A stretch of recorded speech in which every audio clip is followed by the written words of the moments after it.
सहेली।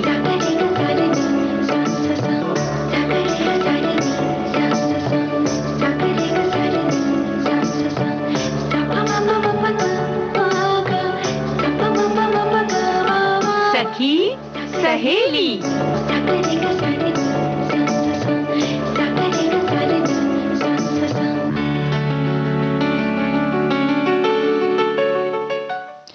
सभी सखियों सहेलियों को मंजू द्विवेदी का नमस्कार। हमारे साथ हमारी प्यारी बुआ जी हैं। बुआ जी आपको भी नमस्कार और आपका बहुत बहुत स्वागत है कार्यक्रम में। धन्यवाद। नमस्कार नमस्कार। हाँ। और सभी साथियों को प्यार भरा नमस्कार, ढेर सारा आशीर्वाद, अविरल स्नेह। भाई जिसकी जैसी उम्र है उस हिसाब से ले ले अपना हमारा अभिवादन, प्यार, स्नेह, सब कुछ जिसको जो लेना हो। हाँ ले ले, लेकिन अपना मूड ना बिगाड़े। क्यों मूड क्यों बिगाड़ना है? क्योंकि कई बार क्या होता है कि छोटी छोटी बातों से जो हमारे मन मर्जी की नहीं होती है, अगर वो घटित हो जाती है तो हमारा मूड खराब हो जाता है, और जब मूड खराब होता है तो आगे की सारी योजनाएं हैं उसमें भी हमारा मजा किरकिरा हो जाता मूड है। अच्छा भी तो हो सकता है ना। हाँ, इसीलिए हम कह रहे हैं कि मूड को अच्छा बनाए रखें। यानी अगर कुछ ऐसा नहीं भी हो तो उसके थोड़े सकारात्मक पहलू के बारे में सोच ले, है ना, कि मन मुताबिक नहीं हुआ लेकिन दूसरा सिक्के के दो पहलू होते हैं ना। यही तो हम कह रहे हैं कि भाई मूड का मूड क्या है और कैसे बनेगा और कैसे कैसे किस किस दिशा में जाएगा ये सब अपने हाथ में है। और फिर अपने हाथ में है जब, तो फिर घूमना फिरना भी अपने हाथ में है। तो चलेंगे आज महेश्वर। बिल्कुल, जब भी छुट्टियों का मौका मिले तो कहीं घूमने के लिए निकल जाना चाहिए। तो आज हम महेश्वर की सैर करेंगे और इसी के साथ सखी विशेष के अंतर्गत संगीत जगत की एक हस्ती मोगूबाई कुर्डीकर, उनकी हम बात करेंगे। और साथ ही आज जो दिवस है अंतर्राष्ट्रीय सांकेतिक भाषा दिवस, इस विषय पर भी हमारी चर्चा होगी। चर्चा होगी क्या, बस शुरू हो गई। क्योंकि हमने अक्सर देखा है कि जो लोग सुनने और बोलने में सक्षम नहीं होते, दिव्यांग होते हैं, उनकी अपनी बात करने का एक अलग तरीका होता है। वैसे मंजू, लोग ऐसा सोचते हैं कि हम अपने हाव भाव से, अपने प्रयास से बात करते हैं और कुछ कुछ अपनी बात समझा लेते हैं, इसी को शायद सांकेतिक भाषा कहते हैं। जबकि ऐसा नहीं है। अन्य भाषाओं की तरह इसके भी अपने व्याकरण है, नियम है, और इसी तरह से ये अपने आप में पूरी एक भाषा है। इसका अपना कोर्स भी है, अपना व्याकरण भी है और इसके कुछ नियम भी है ना। तो साइन लैंग्वेज का ये मतलब नहीं है कि आप इशारों में बात कर लें, बल्कि किसी भी तरह का हाव भाव, बॉडी लैंग्वेज का इस्तेमाल ना करें, बल्कि जैसा अभी हमने बताया कि इसकी जो स्पेशल जो एक स्टाइल है, इसका जो नियम है, उसे हमने सीखना पड़ता है और उसी को हम इसकी भाषा कहते हैं। यानी कि सांकेतिक भाषा वो भी विशेष तरह की होती है। भाई होती है, इसीलिए तो देखो ना, दूरदर्शन पर समाचार आदि भी सांकेतिक भाषा में जो बैठकर करते हैं वो पढ़े लिखे होते हैं। यानी कि उसका उन्होंने विशेष कोर्स किया होता है, उसकी पढ़ाई की होती है। यानी कि अपने आप में ये पूरा विषय है। और अंतर्राष्ट्रीय सांकेतिक भाषा दिवस जागरूकता और उसके महत्व को बताने के लिए, जैसा कि हम जानते हैं कि कोई भी दिवस हम इसीलिए मनाते हैं, तो इस दिन खास तौर से जो लोग सुन नहीं सकते, ऐसे दिव्यांग लोगों के लिए अलग अलग कार्यक्रम आयोजित करना, उनकी इस भाषा की नई नई बातों से उन्हें अवगत कराना। क्योंकि बहुत सारे लोगों को खुद नहीं पता कि उनके लिए कौन सी भाषा बनी हुई है जी, या उनको और क्या क्या जानकारी होनी चाहिए, या यूं कहें कि जैसे हमें आपको भी नहीं पता है कि सांकेतिक भाषा अपने आप में एक भाषा है। इसके लिए हम भी तो जागरूक होते हैं ना। कि जब हमें ये पता चलता है कि अच्छा अपनी इसकी पढ़ाई है, तो भाई क्योंकि विकासशील देशों में भी 300 से भी ज्यादा साइन लैंग्वेज का इस्तेमाल किया जाता है। यानी कि जैसे कि अलग अलग क्षेत्र की भाषाएं होती, उस तरह से साइन लैंग्वेज भी 300 प्रकार की होती है। ये भी हमें नहीं पता था ना। और इस दिन को मनाने के लिए 23 सितंबर का चयन इसलिए किया गया क्योंकि 23 सितंबर 1951 को विश्व फेडरेशन ऑफ डेफ की स्थापना की गई थी, जो लोग सुन नहीं सकते उनके लिए 135 राष्ट्रीय संघों का एक संघ है, जो दुनिया भर में लगभग 70 मिलियन ऐसे लोगों के मानवाधिकारों को बढ़ावा देने काम करता है। भाई, तो बड़ा नेक काम है और होना भी चाहिए था। चलिए, 51 में ही शुरू हुआ, लेकिन शुरू तो हुआ। अंतर्राष्ट्रीय सांकेतिक भाषा दिवस पहली बार वर्ष 2018 में मनाया गया और ये दिन मूक बधिर लोगों को अपने रोजमर्रा के जीवन में आने वाले मुद्दों के बारे में जागरूकता बढ़ाने का काम करता है। ऐसा नहीं कि सिर्फ हम साइन लैंग्वेज या सांकेतिक भाषा की बात करें, बल्कि ये इसलिए भी खास तौर से मनाया जाता है कि और भी जो उसके पहलू हैं उनके जिंदगी के, उन्हें भी वो भी जाने और समाज के और लोग भी जाने। और साथ ही इसके मुख्य लक्ष्यों में एक सांकेतिक भाषाओं का संरक्षण और ऐसे दिव्यांग लोगों के मानवाधिकारों का भी संरक्षण करना है जो सुन नहीं सकते। बिल्कुल, और सभी भाषाओं की तरह सांकेतिक भाषा को भी समान स्तर और महत्व दिया गया है और भारत में करीब 800 स्कूल है जहां इसकी मदद से पढ़ाई की जा रही है। लो और देखो कितनी बड़ी बात है ना? बिल्कुल। हाँ, और 2018 में भारत की पहली साइन लैंग्वेज डिक्शनरी भी लॉन्च की गई थी और सांकेतिक भाषा सुनने में अक्षम व्यक्तियों के विकास के लिए ये बहुत महत्वपूर्ण है। बिल्कुल। देखो इससे कितनी पढ़ाई आगे बढ़ गई और अभी तो मतलब कहाँ तक लोग पढ़ रहे हैं और कहाँ तक पहुंच रहे हैं, ये तो समझ जाना चाहिए कि सिर्फ एक भाषा ऐसी चीज हो जाती है जिससे कि कितने लोगों को रोजगार भी मिल जाता है ना मंजू, कि ऐसा नहीं है कि सिर्फ उसे पढ़ लिया। जैसे अभी हमने बताया कि समाचार वाचक हैं, हाँ। तो हमारी दूरदर्शन की जैसे हमारे राष्ट्रीय प्रसारण से समाचार आते हैं तो साथ में साइन लैंग्वेज वाले बैठे होते हैं जी। उन लोगों के लिए। तो ये सब भाषाओं के विकास से बहुत सारी चीजें भी पनपती हैं। और जैसे कि हमने कहा कि 800 स्कूल चल रहे हैं, तो स्कूलों में जो टीचर होते हैं वो भी तो साइन लैंग्वेज में बिल्कुल परफेक्ट होते हैं, इसीलिए वो बच्चों को पढ़ा पाते हैं, है ना बुआ जी? तो इसलिए अगर कोई भी जो व्यक्ति से सीखना चाहे वो सीख सकता है और इसे अपने रोजगार के रूप में भी अपना सकता है। बिल्कुल, यही हम कहने वाले थे कि करियर के रूप में भी हो सकता है। तो बहुत सारे आयाम है। फिलहाल हमारे कार्यक्रम में जो आयाम है इस वक्त संगीत का आ चुका है समय। जी।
गीत की बात तो हो गई बुआ जी और अब हम संगीत की बात करेंगे। भाई देखो गीत में तो संगीत था। हाँ। लेकिन फिलहाल हमारे कार्यक्रम में अब हम मोगूबाई कुर्डीकर जी की बात कर रहे हैं। हाँ बिल्कुल, शास्त्रीय गायिका मोगूबाई कुर्डीकर।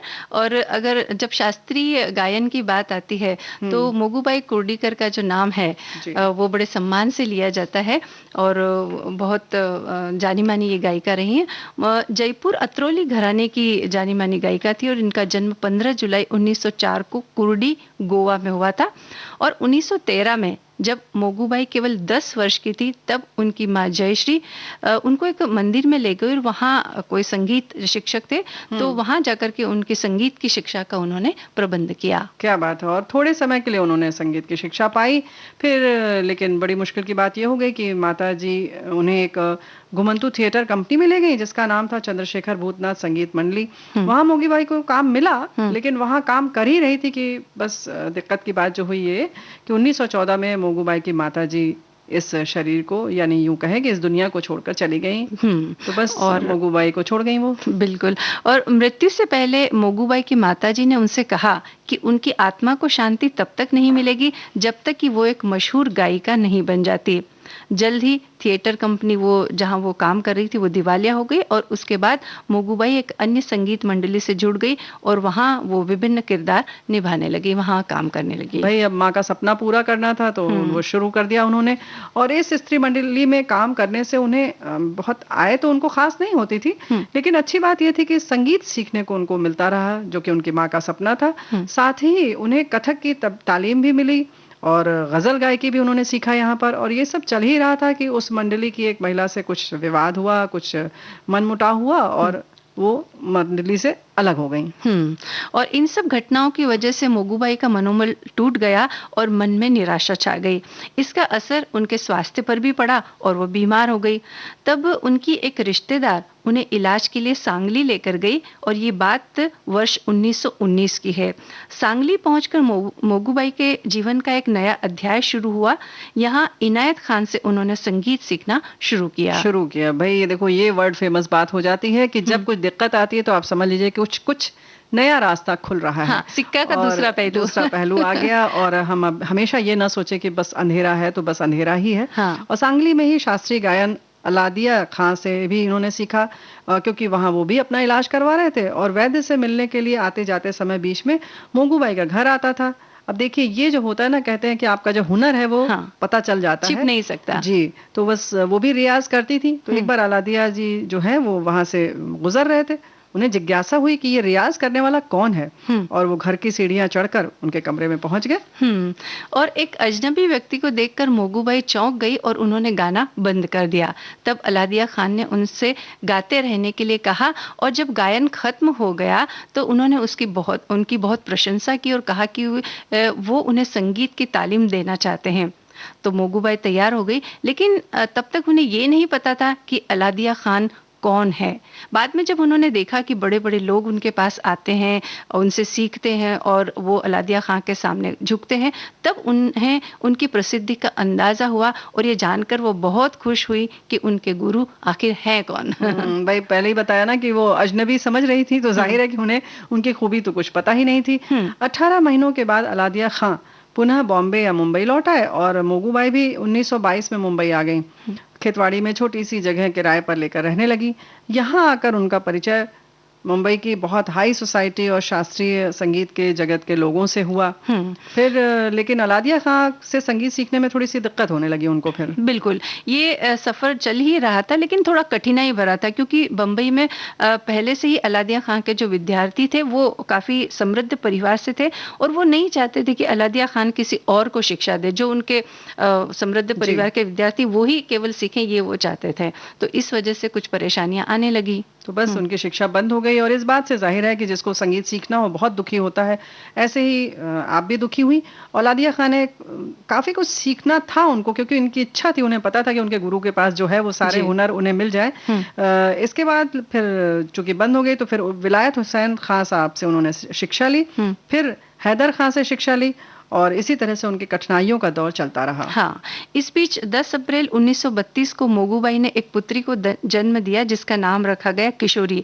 किशोरी ये वही नाम है किशोरी अमोनकर, जो खुद एक जानी मानी शास्त्रीय गायिका रही हैं। और इन सब के साथ उन्होंने बड़ी शिद्दत से अपना रियाज जारी रखा, यानी कठिनाइयां भी थी और बच्चे भी छोटे थे, लेकिन इसके बावजूद उन्होंने रियाज नहीं छोड़ा। और साल 1939 में, यानी कि 1939 की बात है, उनके पति का निधन हो गया और मोगूबाई के ऊपर अब 3 बच्चों की इस समय जिम्मेदारी थी। फिर इस जिम्मेदारी को निभाने के लिए 1940 से देश भर में घूम घूम कर वो प्रदर्शन करती रहीं, अपनी प्रस्तुति देती रहीं और आकाशवाणी के लिए भी उन्होंने अपनी प्रस्तुति दी। मोगूबाई ने संगीत की शिक्षा और प्रस्तुति उस समय तक दी जब, मतलब उस समय दी थी, सोचो कि जब महिलाओं का जो इस स्थिति में आना, इस क्षेत्र में आना बहुत अच्छी तरह से दृष्टि से नहीं देखा जाता था। हाँ, लेकिन फिर भी कहते हैं ना कि माँ का सपना था तो वो लगी रही बिल्कुल। पुरुषों का आधिपत्य था उस समय तक, महिलाएं इतना संगीत नहीं सीखा करती थी और उन्हें क्या क्या कठिनाइयां, इस बारे में बाद में किशोरी अमोनकर ने भी कुछ बातें बताई थी।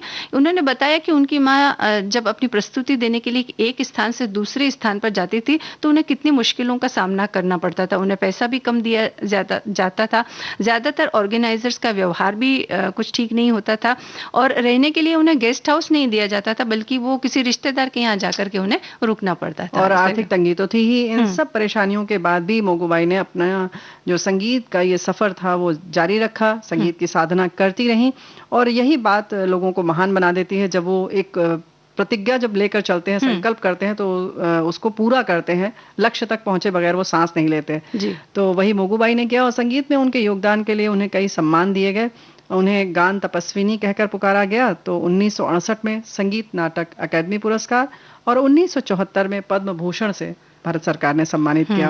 और सबसे बड़े सम्मान की बात तो यह है कि उन्होंने इतनी गुणी शिष्या हमें दी शास्त्रीय संगीत जगत को, किशोरी अमोनकर के तौर पर। तो ये समझ में आता है कि जो संघर्ष होता है वो उसका परिणाम किस तरह से आता है सामने, है ना।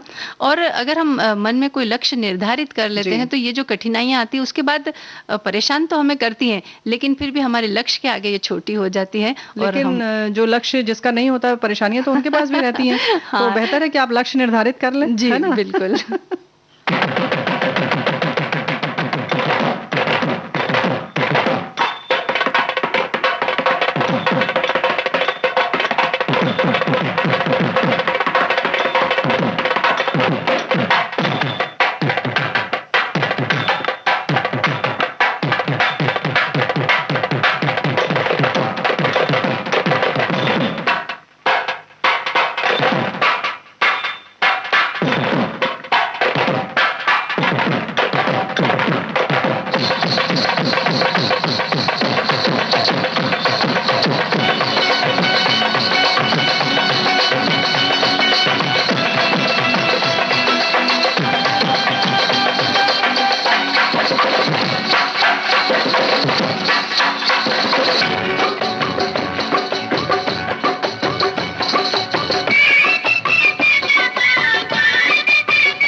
गोरी बोल तेरा कौन पिया, बोल गोरी बोल तेरा कौन पिया, कौन है वो तूने जिसे प्यार किया, बोल गोरी बोल तेरा कौन पिया। अरे तू जाने ना उसका नाम, हर सुबह हर शाम दुनिया ने उसी का नाम लिया।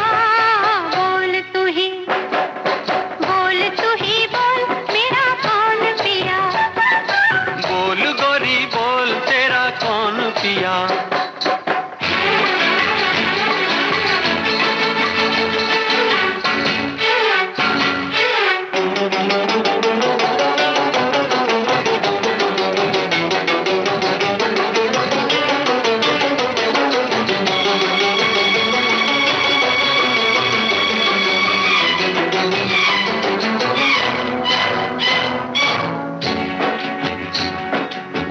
कौन सारे जग से निराला, है कौन सारे जग से निराला, कोई निशानी बतलाओ बाला, उसकी निशानी वो भोला भाला, उसकी निशानी वो भोला भाला, उसके गले में सरफों की माला, कहीं छाँव कहीं धूप, तेरा साजन है या बहरूपिया। बोल गोरी बोल तेरा कौन पिया, बोल तू ही बोल मेरा कौन पिया।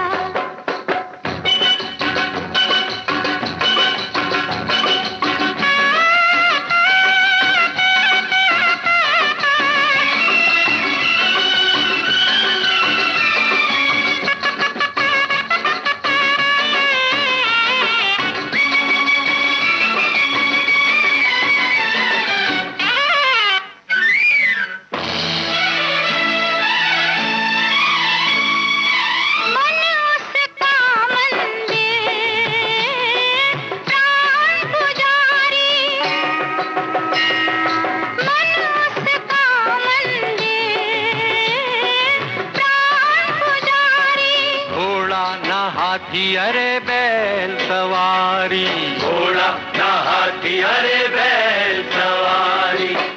कैलाश पर्वत का वो तो जोगी, अच्छा वो ही दर दर का भिखारी, दर दर का भिखारी। हाँ वो है भिखारी थी लेके भक्ति की भी, बदले में जगत को मोक्ष दिया। बोल तू ही बोल मेरा कौन पिया, बोल तू ही बोल मेरा कौन। भाई तो यही हम कह रहे थे कि कहीं घुमा फिरा जाए, मन खुश होना चाहिए और अपना संकल्प लेकर चलते हैं, वो तो अच्छी बात है। लेकिन हमारे एक साथी ने बहुत अच्छा लिखा है, जो हम लोग सांकेतिक भाषा की बात कर रहे थे, उन्होंने बहुत अच्छा कहा कि भाषा जो होती है वो किस तरह से हमारे जज्बातों को, हमारे मनोभावों को प्रकट करती है और कैसे हम उसमें अपनी कल्पनाओं को कहते हैं ना प्रकट कर पाते हैं और भाषा के माध्यम से कह पाते हैं, किसी चीज को दूसरे तक बता सकते हैं इस बात को। ये बात बहुत महत्वपूर्ण है। बिल्कुल महत्वपूर्ण है। बुआ जी, अगर जैसे हमारे मन में कोई बात हो, अगर हम उसे अभिव्यक्त नहीं कर पाते हैं तो हमारे मन में कितनी घुटन होती है। तो इसके लिए अभिव्यक्ति जरूरी है। चाहे कोई व्यक्ति बोल ना सके, लेकिन किसी भी तरह से अपने मन में उठ रहे विचारों को, भावों को अभिव्यक्त करना बहुत आवश्यक है। तो हम तो बोल करके कर लेते हैं। तो अच्छा है कि हमने सांकेतिक भाषा बनाई है, तो ये उन लोगों के लिए भी फायदेमंद है। अब चलिए थोड़ा सा घूमने चलते हैं, और ये भी हमारे मन को एकदम रिलैक्स करता है, खुशी देता है मन को, और मन में एक नई ऊर्जा भर देता है। तो आज महेश्वर की सैर करें। बिल्कुल, नर्मदा नदी के तट पर अगर चलें तो और अच्छा लगता है, क्योंकि मध्य प्रदेश में ये स्थित है महेश्वर, जिसे मध्य भारत की वाराणसी के रूप में भी जाना जाता है। महेश्वर प्राचीन में मालवा साम्राज्य की रानी अहिल्याबाई होलकर राज्य की राजधानी थी, इसलिए यहाँ की इमारतों और सार्वजनिक कार्यों में मराठा वास्तुकला की झलक जो है देखने को मिलती है। महेश्वर भगवान शिव को समर्पित एक छोटा सा शहर है और आध्यात्मिक अनुभव चाहने वालों के लिए प्रमुख आकर्षण का केंद्र है। और अगर महेश्वर के इतिहास की हम बात करें तो कई 100 साल नहीं बल्कि युगों पुराना माना जाता है यहाँ का इतिहास, जिसका उल्लेख रामायण में भी मिलता है। महेश्वर शहर की स्थापना है वंशी राजा सहस्त्रार्जुन ने की थी। कहते हैं कि सम्राट सहस्त्रार्जुन इतने शक्तिशाली थे कि वे अपनी 1000 भुजाओं द्वारा नंदा नदी की धारा को रोक सकते थे। अहिल्याबाई ने इसके गौरवशाली अतीत के कारण इस पवित्र शहर को होलकर राज्य की राजधानी घोषित किया था, और उनके धार्मिक स्वभाव और बुद्धिमत्ता के कारण इस शहर को वर्तमान महत्व और पहचान मिली। जाहिर है किसी को भी जब संरक्षण मिलता है तो उसका कहना चाहिए ना कि फलता फूलता है बहुत अच्छी तरीके से है जी। और बहुत सारे घूमने की जगह तो बहुत सारी हैं यहाँ पर। होलकर फोर्ट किला, यानी कि ये शानदार किला कभी रानी अहिल्याबाई होलकर का एक मनमोहक और बेहद खूबसूरत महल हुआ करता था, इसलिए इसे होलकर किला या रानी के किले के नाम से जाना जाता है। ये किला अहिल्याबाई के निवास स्थान के साथ साथ उनका प्रशासनिक मुख्यालय था। ये महल मराठा वास्तुकला का अद्भुत नमूना है। प्राचीन समय की झलक देखने और इतिहास को पुनः प्रतिष्ठित करने के लिए ये प्रसिद्ध है। बिल्कुल। अब बात करते हैं मंडलेश्वर की। तो नर्मदा नदी के तट पर स्थित मंडलेश्वर प्राचीन मंदिरों का एक शहर है, यानी महेश्वर से कुछ ही दूरी पर यह जगह है, और ये भी एक छोटा शहर है। तो वहां पर भी बहुत सारे मंदिर है, जिसे माहिष्मती भी कहा जाता है। और शांत और सुंदरता में बसा ये शहर अपने मंदिरों, किला और स्नान घाटों के लिए प्रसिद्ध है। इन मंदिरों और किले पर अद्भुत वास्तुकला देखी जा सकती है, जिसके लिए ये प्रसिद्ध है। और राजवाड़ा सबसे शक्तिशाली महिला शासकों में से एक रानी अहिल्याबाई होलकर के शासन काल में निर्मित राजवाड़ा न केवल मराठा वास्तुकला शैलियों को प्रदर्शित करता है, बल्कि आश्चर्यजनक रूप से ये उन डिजाइनों को भी समेटे हुए जो फ्रांसीसी मुगल प्रवृत्तियों से भी प्रेरित मानी जाती हैं। राजवाड़ा के प्रमुख आकर्षणों में से एक रानी अहिल्याबाई की मूर्ति है, जो प्रवेश द्वार के ठीक ऊपर स्थित है। इसके बाद जो अन्य स्थान देखने के लायक है वो है जलेश्वर मंदिर। ये मंदिर पूरे क्षेत्र में सबसे सुंदर मंदिरों में से एक माना जाता है, जो स्थानीय श्रद्धालुओं के साथ साथ पर्यटकों के लिए भी आस्था का केंद्र है। और इसी के साथ नर्मदा घाट, जो कि हरे भरे वातावरण से घिरा नर्मदा घाट महेश्वर शहर के निकट स्थित एक पसंदीदा पिकनिक स्पॉट होने के साथ साथ एक धार्मिक स्थल भी है, जहां लोग विभिन्न त्योहारों पर नर्मदा में स्नान करने आते हैं। और नर्मदा नदी को सबसे पवित्र नदियों में से एक माना जाता है, इसीलिए यहाँ पर जो भी छोटे बड़े जो भी त्योहार आते हैं तब लोग यहाँ पर स्नान करने के लिए आते हैं। और ये सोचते हैं कि पवित्र नदी में स्नान करना पुण्य का काम माना जाता है। वैसे भी जिस शहर से इस तरीके की पवित्र नदियां बहती हैं तो एक छोटा मोटा मेला लग जाता है हर तीज त्योहार पर, या कोई भी आयोजन हो तो हर कोई नदी के किनारे पहुंच जाता है, आत्मीयता सी हो जाती है। यहाँ पर पंडरीनाथ मंदिर है, ये मंदिर भी बहुत प्रसिद्ध है। ब्रह्मांड के रक्षक भगवान विष्णु को समर्पित माना जाता है कि द्वापर युग के अंत के दौरान भगवान कृष्ण ने श्रावण मास के अंधेरे पखवाड़े के 8वें दिन यानी अष्टमी के दिन अवतार लिया था, इसलिए इन्हें पंडरीनाथ कहा जाता है। और इस मंदिर के दरवाजों पर की गई जटिल कलात्मकता देखने लायक है। और अभी और भी कुछ स्थान है देखने लायक बुआ जी, लेकिन एक बीच में एक थोड़ा सा संगीत का आनंद ले लिया जाए। हाँ बिल्कुल।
बुआ जी अभी हमारी महेश्वर की यात्रा पूरी नहीं हुई है, थोड़ी बाकी है। जैसे हम कहीं घूमने जाते हैं ना तो 2-3 दिन का समय लेकर के जाते हैं, एक दिन में तो इतनी जगह घूम नहीं सकते, तो एक दिन में जितनी जगह घूमी जा सकती है उसके बारे में हमने बता दिया। अब अगले दिन की बात ऐसा।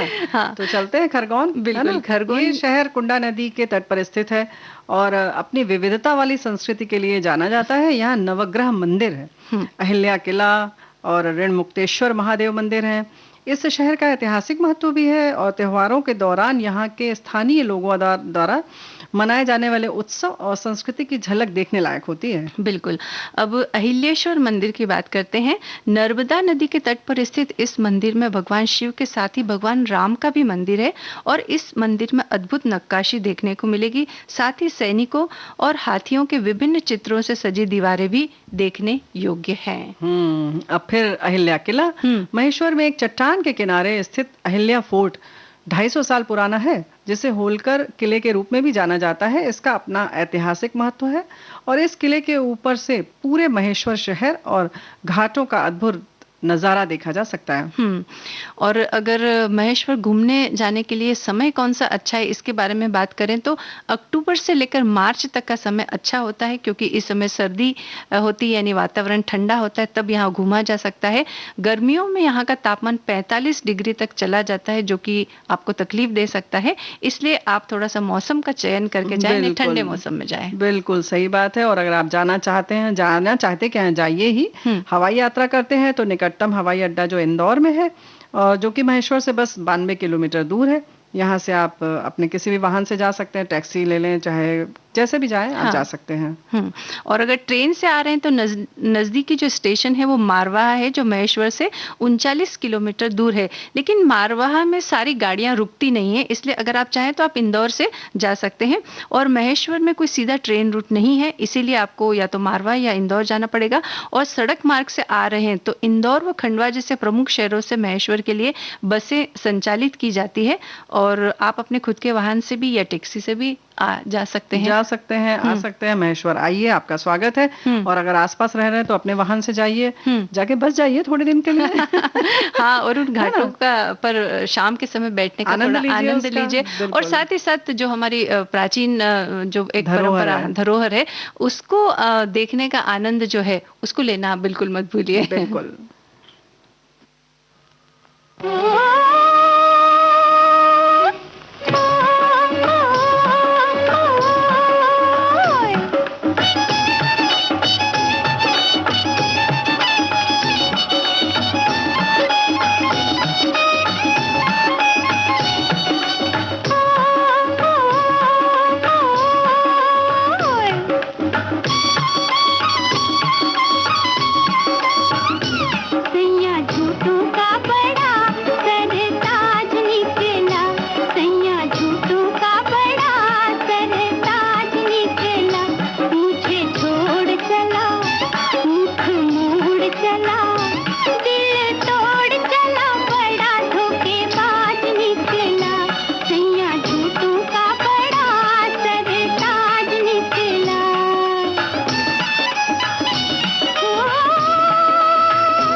बुआ जी, एक मीठा सा प्यारा सा हमने गीत सुन लिया। और इसमें अगर आपने देखा है ये गीत कभी पर्दे पर देखा हो तो इसका फिल्मांकन भी उतना ही सुंदर है। ये जो इसका संगीत है ना वो अपने आप में पूरी कहानी बयां कर देता है ना। जिस तरह से मजेदार है वो पता चल जाता है कि जिसने नहीं भी देखा है उसको भी पता चल जाएगा कि किस तरीके का है, और वो आंख बंद करके पूरा आनंद लिया जा सकता है। और यही गीत और संगीत की कहना चाहिए खूबी होती है। संगीत उसी तरह से देते हैं, क्योंकि देखो जब हम भजन सुनते हैं तो क्यों वही मनोभाव होता है, क्योंकि उसका संगीत उसी तरह से तैयार किया जाता है ना? तो जैसा मूड होता है वैसे ही संगीत तैयार करते हैं, वैसे ही गीत के बोल होते हैं, और उसी हिसाब से सुनते ही हमारा मूड भी कुछ वैसा ही बनने लगता है। बिल्कुल, है ना? इसलिए मूड को अच्छा करने में संगीत का भी विशेष योगदान होता है, और मूड को खराब करने में भी होता है कई बार। बहुत जब ऐसा संगीत हम बहुत देर तक सुनते हैं जो हमारे कानों को अच्छा नहीं लगता है, कई बार ऐसा होता है कि बहुत लाउड म्यूजिक जिसको कहते हैं, तो वो हम सुनते हैं तब हमारा मूड खराब भी हो जाता है। ये खराब तो देखो कुछ लोगों के लिए वो रात भर का भी वो भी संगीत उनको आनंद देता है। ये तो हमारी स्वीकृति पर है कि हम उसको स्वीकार कर रहे हैं या नहीं कर रहे हैं। अगर हम स्वीकार नहीं करते हैं तो हमारा मूड खराब हो जाता है। ऐसे ही कोई भी परिस्थिति होती है तो जब वो सामने आती है, अगर हम उसे अस्वीकार करते हैं तो जाहिर है कि कहीं ना कहीं हमारी मनोदशा पर उसका असर पड़ता है। बिल्कुल पड़ता है। और क्या होता है, कई लोगों का तो मूड इतना नाजुक होता है, नाजुक होता है कि बात बात में खराब हो जाता है। छोटी छोटी घरेलू बातें होती है उनमें मूड खराब हो जाता है। अब जैसे उदाहरण के तौर पर हम देखें कि आज हमारा ये खाने का मूड था लेकिन घर में कुछ और बना है, बस वो भोजन देख करके मूड खराब। अब इतनी छोटी सी बात है, अब थोड़ा सा एडजस्टमेंट, ये तो बहुत बड़ी बात हो गई। पूरा खाना बना है, केवल तौलिया आपने जहाँ रखी थी वहां नहीं मिली, बस मूड खराब हो गया। तो मूड खराब हो गया, बताओ जरा। हाँ, तो ये इतनी छोटी छोटी बातों में हम मूड खराब। और अगर थोड़ी सी बड़ी बातों की अगर हम बात करें, जैसे हम कहीं मॉल में गए, एक कोई मॉल में क्या होता है, बहुत सारी दुकानें होती है, बहुत सारी ड्रेसें टंगी होती है, तो पहले कंफ्यूज हो जाते हैं। हाँ, कंफ्यूज हो जाते हैं, लेकिन उसमें किसी एक पर हमारी नजर टिक भी जाती है और हमें लगता है कि अरे वाह इतनी सुंदर ड्रेस है तो ये तो मेरे पास होनी ही चाहिए। हाँ, मुझे चाहिए ही चाहिए। लेकिन जब अब हम उसे पहन करके देखते हैं या लेने के बारे में सोचते हैं तो पता चलता है या तो हमें फिट नहीं आ रही है, या हमारे दाम के हिसाब से वो बराबर नहीं बैठ रही है, या फिर ऐसा भी होता है कि कुछ उसमें छोटा सा डिफेक्ट निकल गया, कुछ ऐसी खराबी, तो हम उसे नहीं खरीदते। लेकिन वो नहीं खरीदने की वजह से जो हमारा मूड खराब होता है वो दिन भर चलता रहता है। दिन भर मतलब इतनी इस हद तक चलता है कि आजू बाजू वाले, मतलब साथ में अगर मम्मी गई हो, बहन गई हो, पापा गए हो, उन सब प्रभावित हो जाते हैं। हाँ, प्रभावित होते हैं। यानी लेने की जो खुशी होती है वो तो उतनी नहीं हुई, लेकिन नहीं लेने का जो दुख है वो हमने दिन भर बनाया, हमने अपना भी दिन खराब किया और हमारे घर वालों को मूड की वजह से जो हमारे अंदर चिड़चिड़ापन आता है उसकी वजह से हमने अपने घर वालों का भी मूड खराब किया, और उसके संग संग अपना स्वास्थ्य बिगाड़ा। क्योंकि जाहिर है कि अगर आपका मूड नहीं ठीक है तो आपको खाना पीना कुछ अच्छा नहीं लगेगा। अच्छा, मजेदार बात तो ये है, ये तो चलो कपड़ा लत्ता है, कुछ भी है, चलो कहीं गए, वाहन नहीं मिला, टैक्सी देर से आ रही है, या हम किसी सहेली की प्रतीक्षा कर रहे हैं, वो नहीं आई, उसे कुछ समय दिया।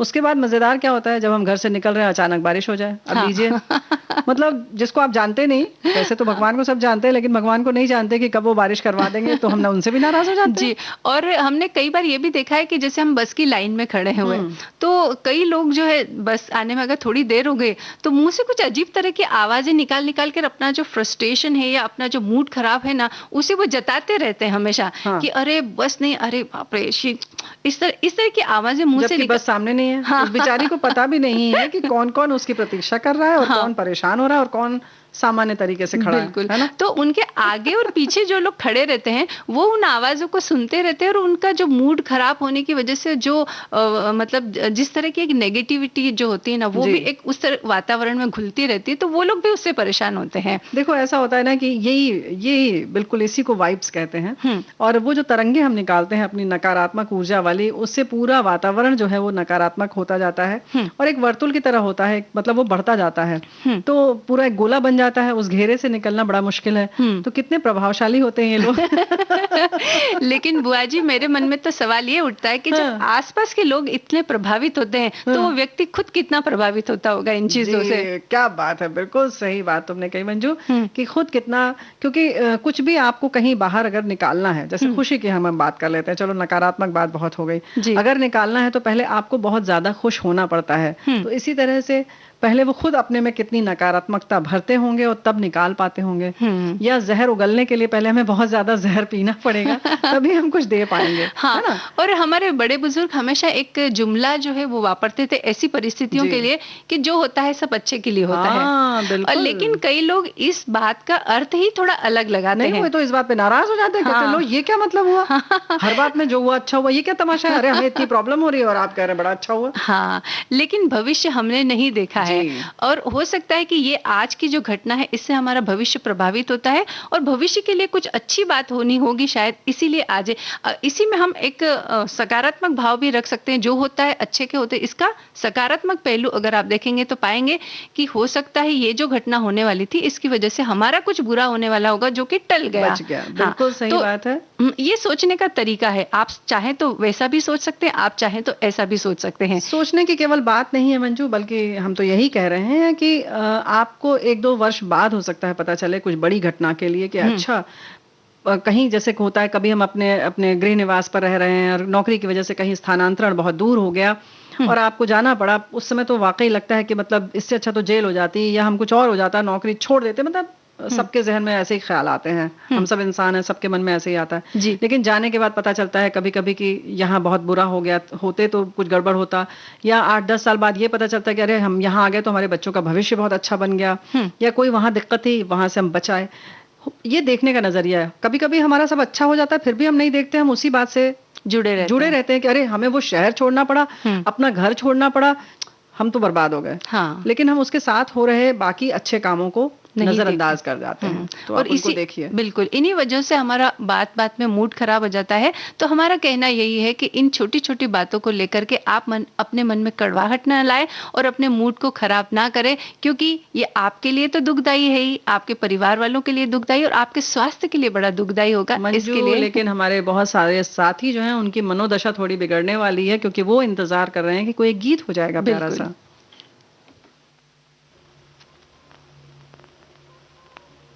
बता दूं क्या लाना, तुम लौट के आ जाना, ये छोटा सा नजराना पिया याद रखोगे कि भूल जाओगे, याद रखोगे कि भूल जाओगे। बता दूं क्या लाना, तुम लौट के आ जाना, ये छोटा सा नजराना पिया याद रखोगे कि भूल जाओगे, याद रखोगे कि भूल जाओगे।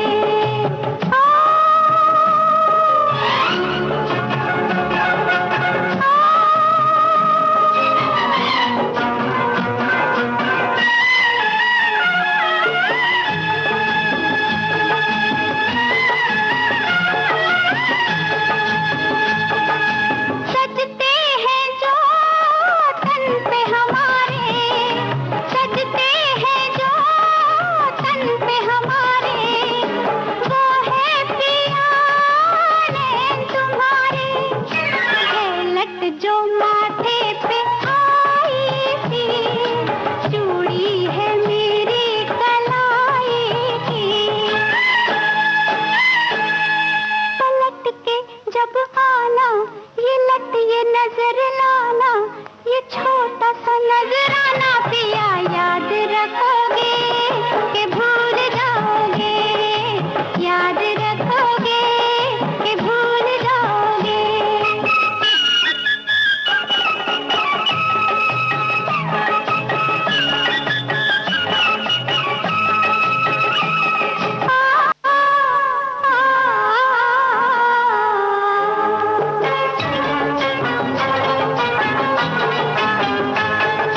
चाहत से ये मांग भरूं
ठीक रखने के लिए ना बुआ जी, याददाश्त का भी थोड़ा ठीक होना जरूरी है।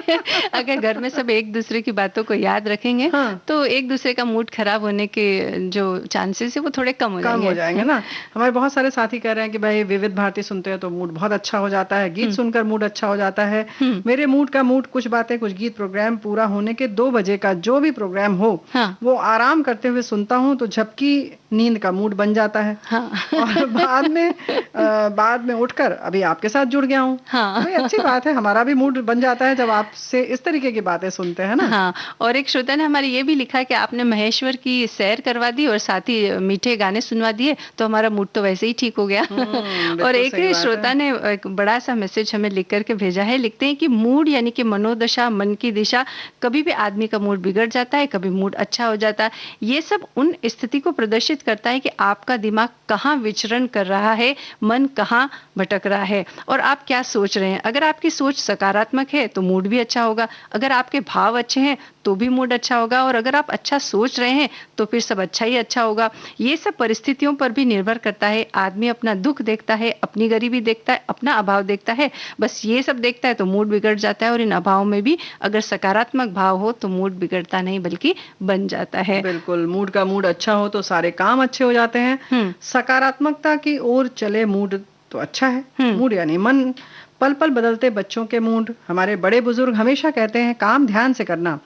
ध्यान एक तरह का मूड ही है। अगर मूड अच्छा है तो काम सारे अच्छे हो जाते हैं, यानी कि ध्यान से करना। और हमारे एक साथी ने लिखकर भी भेजा है कि ध्यान लगाने से यानी मेडिटेशन करने से भी मूड जो है वो जल्दी इन सब छोटी छोटी चीजों से प्रभावित नहीं होता है। तो बात बिल्कुल सही है कि हमें कुछ संयम बरतना चाहिए।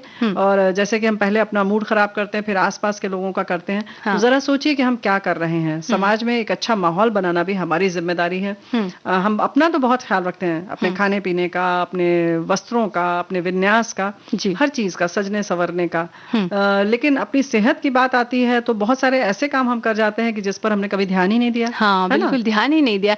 आजकल है ना सुपरमार्केट का जमाना है बुआ जी। हम खरीदारी करने जाते तो हम क्या सोचते हैं कि भाई मार्केट में एक एक दुकानों पर जाने से अच्छा है कि किसी मॉल में चले जाएं और सारी चीजें एक साथ वहीं से खरीद लाएं। इसीलिए देखो ये तो वर्ड फेमस है ना कि प्यारी बुआ नहीं जाती मॉल वॉल में। भैया हमें तो वही पुराना किराना दुकान जो है बहुत अच्छी लगती है। जाओ अपना एक लिस्ट बनाओ, चुपचाप जाओ, वही सामान लेकर आओ। हाँ, लेकिन बुआ जी हम ऐसा भी कर सकते हैं कि वहां भी थोड़ी समझदारी का परिचय दे सकते हैं ना। लिस्ट बना के जाओ और क्या, है ना।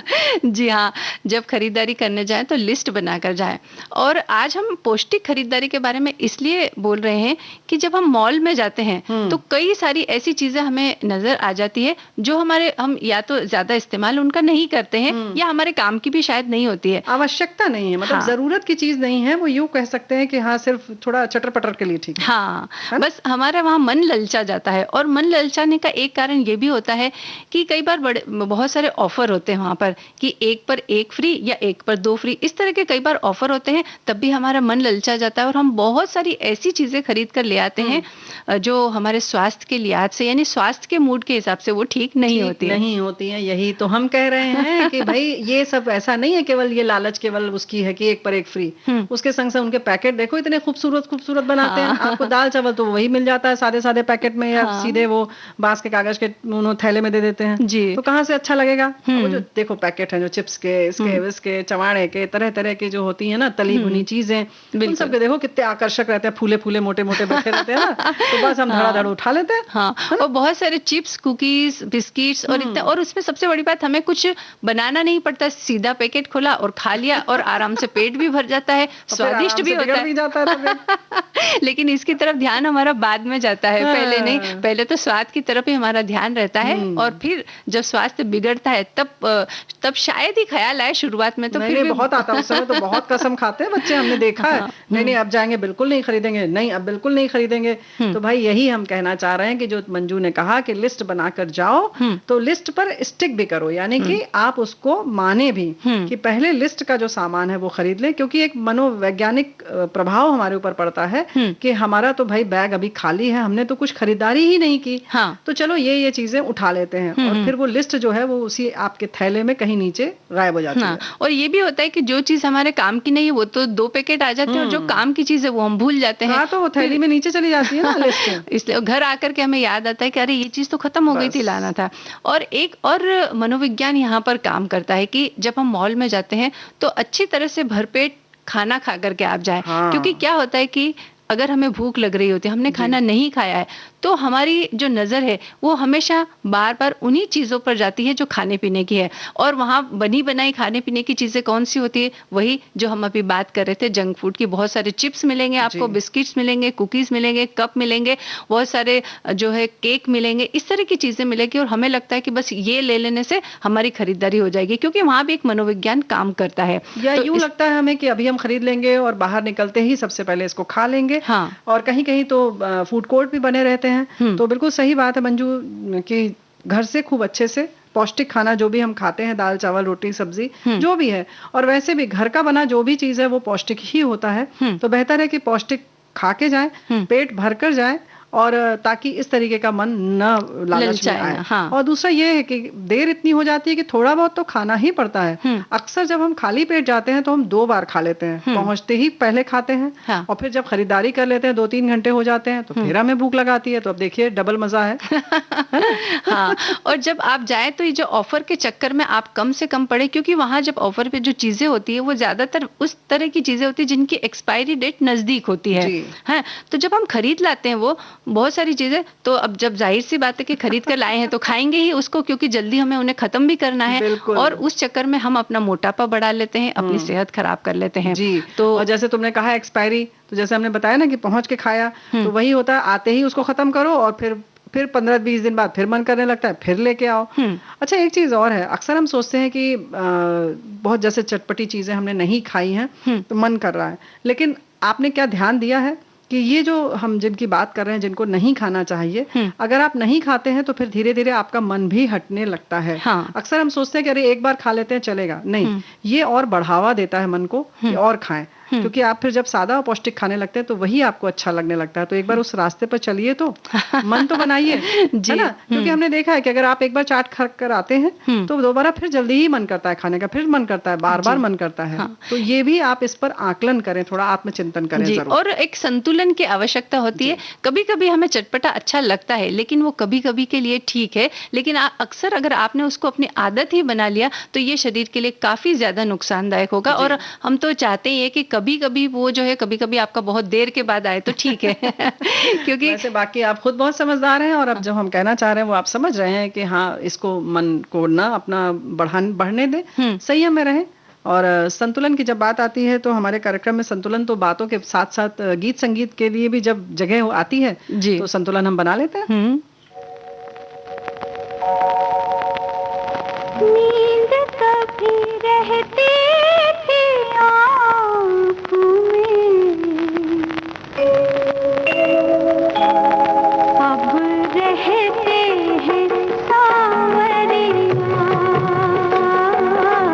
अब रहते हैं सांवरिया।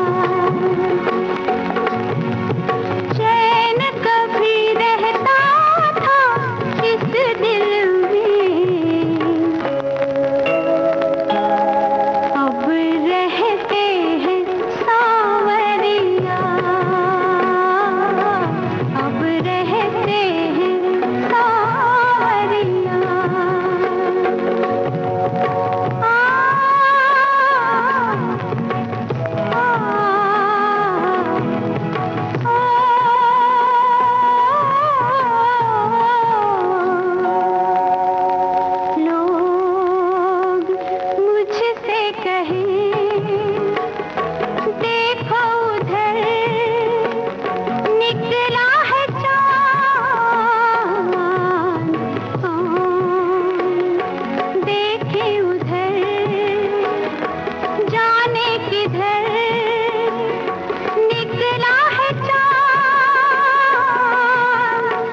गीत सुन लिया बुआ जी।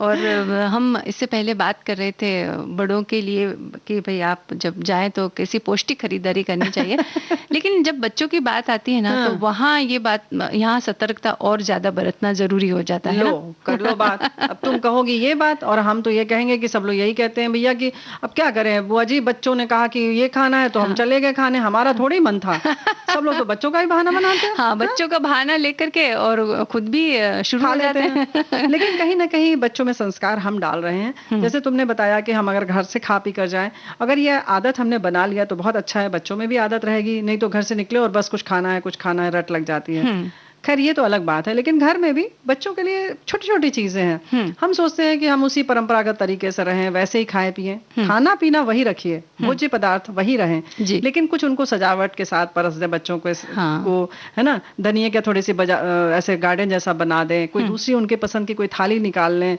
नई खरीद लाएं उसके लिए, उनको थोड़ा उसको आकर्षित करके करें ताकि बच्चे उस ओर आकृष्ट हों और दौड़ के खुद आए खाने के लिए, है ना? और थोड़े नए नए प्रयोग भी हम घर में कर सकते हैं। जैसे बाजार में जो चीजें हम देखते हैं तो उनको बनाने के तरीकों को जान करके थोड़ा घर में भी उसे बनाएं। हाँ, अच्छी चीजों के साथ बनाया जा सकता है। क्वालिटी जो कहते हैं ना, तो बाजार में जो चीजें आती है उसकी बजाय घर में हम जो चीजें वापरते हैं वो ज्यादा अच्छी क्वालिटी की वापरने की कोशिश करते हैं। देखो तेल घी जो होता है वो अच्छा होता है, आटा है, जैसे समोसा अगर हम लेते हैं, चलिए सामान्य सी बात है, अगर कभी मन है तो आप समोसा घर में बनाएंगे तो नुकसानदेह नहीं है जितना कि बाजार में, क्योंकि वो बार बार वहां तला जाता है। मैदा भी थोड़ा सस्ती क्वालिटी का लेते हैं क्योंकि जाहिर है वो व्यवसाय करने बैठे हैं। आलू पता नहीं कैसा उन्होंने प्रयोग में लिया है और हम ताजा तुरंत उबाल के बनाते हैं तो वो जाहिर है कि वो अलग तरीके का होगा। अब जैसे समोसे की बात है, उसमें थोड़ा आप और आकार बदल दें, बच्चों को थोड़ा गोल बना के दे दें, कुछ और डिजाइन बना दें, तो बच्चों को लगेगा अरे वाह आज एकदम बिल्कुल तीसरी चीज मिल गई हमको, है ना? जी हाँ, तो बस यही बातें होती है जो हमारे स्वास्थ्य के लिए भी ठीक रहती है और थोड़ा सा जीवन में बदलाव भी ले आती है और हमारे मन की जो इच्छा है वो भी पूरी हो जाती है इन सब बातों की वजह से। लेकिन बच्चों के लिए खास तौर से सतर्क इसलिए रहें क्योंकि अभी उनकी नींव है, नींव बन रही है, तो उसकी मजबूती बहुत जरूरी है। वो अभी विकास का समय है उनका, तो उनका मजबूत रहना बहुत जरूरी है, तो हमें ज्यादा सतर्क रहना चाहिए। बिल्कुल बुआ जी, समय के बारे में भी हम सतर्क हैं और समय अब पूरा हो चला है, तो अब इजाजत दीजिए आप सभी को। मंजू द्विवेदी और प्यारी बुआ का नमस्कार।